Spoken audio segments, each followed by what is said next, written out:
And stop acting like a fucking victim. You're blaming everyone else for the life that you created.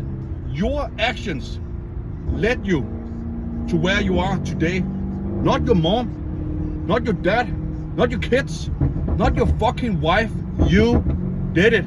Your action led you to where you are today.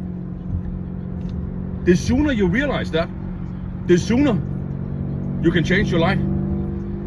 The sooner you take full responsibility for what happens in your life, the sooner the life is gonna change for you.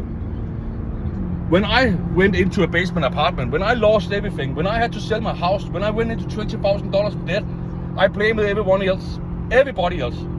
I blamed all of them. And then I heard Grant Cardone say, you have to take full responsibility for your life, your action. Then I started to do that. It was my fault I fell for all of the shit online. It was my fault my girlfriend left me.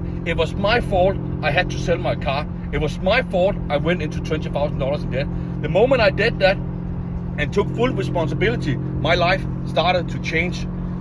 So listen, stop being a whiner, stop being a crybaby, and act like a fucking man and take responsibility. Let's get it.